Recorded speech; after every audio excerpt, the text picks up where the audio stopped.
We're going to talk about 8 writing strategies which are very common and yet set off major red flags for the reader. The ones that I see most often as an editor are number 5 and number 8, but I think we really need to talk about all 8 of these, so let's get started. Number 1, the backstory dump. So I've got nothing against backstory, right? Some backstories are absolutely fantastic and they're wonderful to read and they build the character and you love them. Like I always think of The Princess Bride, how in the book, not in the movie, in the book you actually find out all about like Inigo Montoya's training process for how he used to like grip rocks for hours at a time to become a better sword fighter. I mean, I love that. I love that. I'm sad they left it out of the movie. But then there's the backstory. You're thinking like, wow, this just really slows the story down. It doesn't really add to the storyline I really care about, and I'm kind of bored. So I would say that when you're writing a significant chunk of backstory, that you want to watch out for 2 mistakes. 1, ask yourself whether the most exciting parts of your story are in your backstory. If so, maybe it's a clue that either you need to make your current story more exciting or your real novel happens in the backstory and you should actually tell the novel there. And 2, you want to watch out for the ratio of backstory to current moment story. Now, if you're alternating and it's half and half, that's completely fine. But if like 80% of your book is current story and then 20% of your book is backstory, that could really slow the pace down. In a situation like that, you want to consider whether maybe summary would be better rather than doing it as scene. In other words, take a paragraph rather than taking an entire chapter. The second red flag is the research showcase. This is when you stop the story basically to demonstrate like, I did a lot of work on writing this novel and you're gonna know it. For example, when someone's trying to buy a sword, the author stops and takes 3 pages to talk about the history of sword making. Some of the time that's absolutely great and the reader wants it. And then other times the reader's completely bored by it. So you have to discern which is which. I would always ask yourself like, could this section be shorter? Does it need to be 10 pages or could it be a paragraph? So for an example, we're gonna look at James Michener's Hawaii. Now, okay, let me say, I actually like James Michener quite a lot, right? I am not like a Michener hater in any way.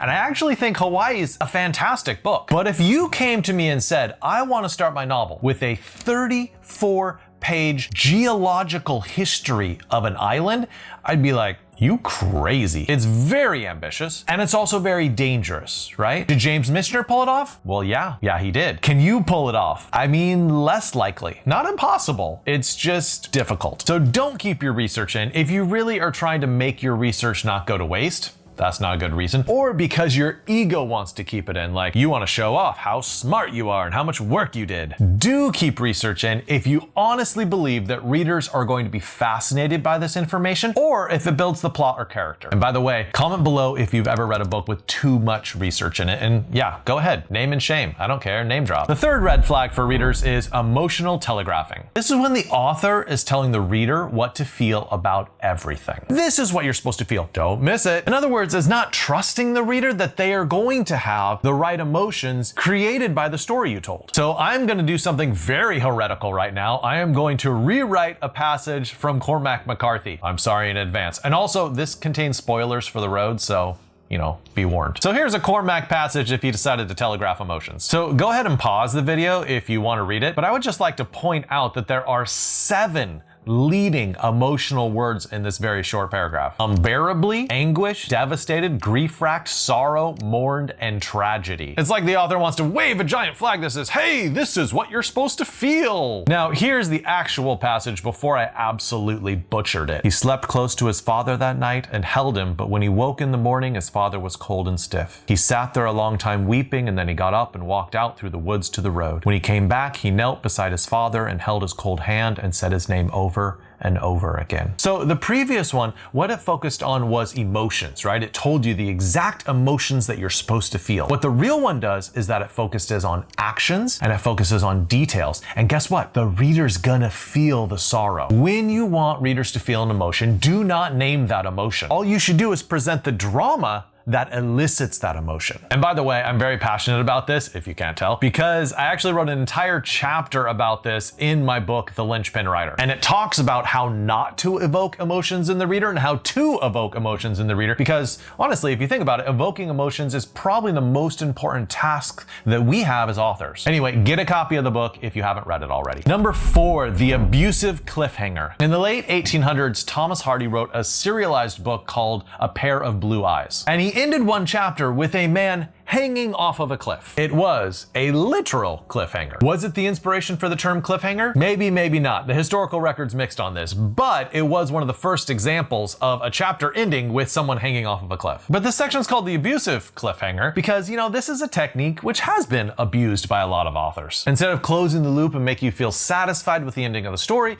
they open up this giant cliffhanger and sort of force you to buy the next book. This gets people angry. Really angry. But what we should do is divide between abusive cliffhangers and good cliffhangers. So an abusive cliffhanger is when you don't solve the central problems that the readers have been looking forward to finding out the solution to for the entire book. Come on, man, you're just doing the readers dirty. A good cliffhanger is where you resolve all the major problems you've been talking about for the entire book, but then you open up a new problem and present some sort of new twist that the reader wants to see. Okay, now I want to see how that's going to be resolved. Think about it. If you have 4 major plot lines in your book and you resolve 3 of them and resolve the last one sort of partially, but then indicate there's some other twist or something else that brings tension, the reader's gonna feel satisfied because they got the answers to most of the stuff you've been talking about for the whole book, but they still want to find out the last question. That's a good cliffhanger, people, so, you know, don't abuse your reader. The 5th red flag is the single trait syndrome. So I said at the beginning that this is one that I see really often as an editor, and you know, it's true. The single trait syndrome is when characters are defined by one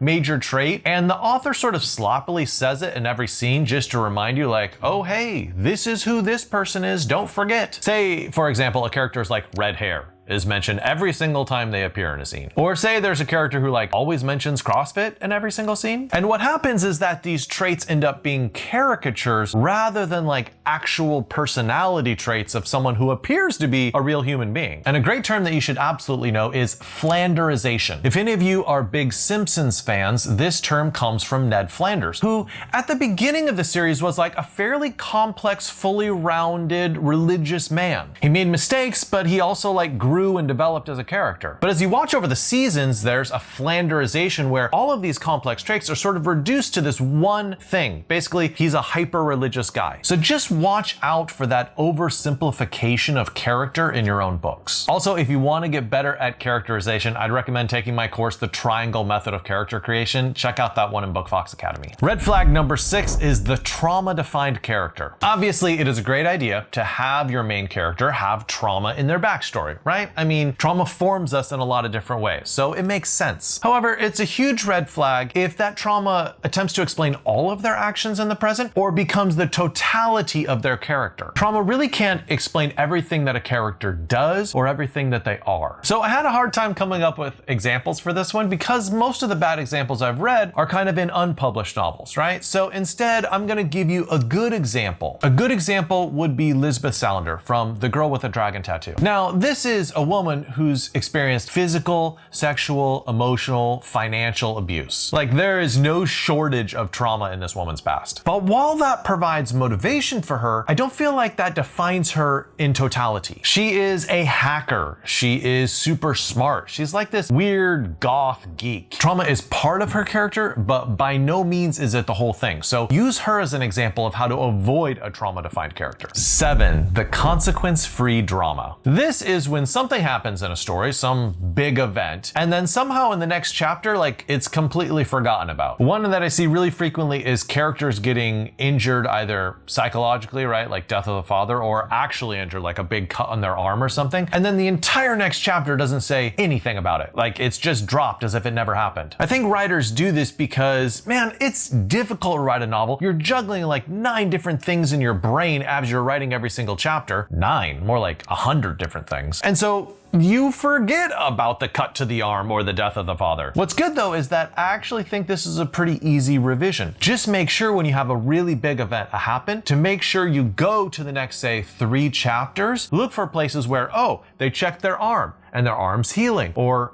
oh, like the love interest ends up wrapping the arm for them. Little details like that make the reader feel like you haven't completely dropped the ball and that you're continuing the plot. And if a father died, then you need to have them think periodically for the entire rest of the book about a memory of something their father did with them or something their father once said to them. Just remind the reader of that father relationship, and the reader will remember, oh yeah, the father died. Yeah, that's right. And they won't feel like you have completely forgotten like a crucial element of the story. The eighth and final red flag is the gimmicky surprise. So what is the difference between a gimmick and a genuine surprise? That's actually a good question, and I want to like talk about those differences. Gimmicks tend to be surface level tricks that don't really serve the storyline. They're used primarily for shock value. You often enjoy a gimmick during the reading process, but then when you look back after you read the book, you're like, that was a kind of cheap trick to use. And another thing is gimmicks don't usually allow you to read the book a second time. You know, it's like you know the surprise, so there's no sense in the story. So a classic example of a gimmick was, it was all a dream into the storyline. This usually just makes the reader feel like, oh yeah, you got me, but I hate you. I think another example of this is in television shows that are on like their 6th or 7th season, and the writers have run out of things to do and they need to like keep on upping the stakes, so they just randomly start slaughtering characters off. Why? There's not really a good reason other than, I mean, we gotta do this or you'll stop watching the show. It's gimmicky. It's real gimmicky. Okay, but what are genuine surprises and how do we pull those off? One, I think a genuine surprise is set up very carefully through foreshadowing that the reader doesn't see until they go back and read it a second time. I also think really good surprises change the way that we read or interpret the first part of the story. It gives this new light that helps us interpret that part actually better. Third, I think a good surprise somehow deepens the storyline. It has symbolic meaning to it, or it's alluding to something that gives a sort of richness to the story that if you didn't have that surprise, wouldn't be there. And I think a fourth point is that a good surprise holds up on rereading. Like you can reread it with pleasure, even though you know what's going to happen, and still think, oh, you got me.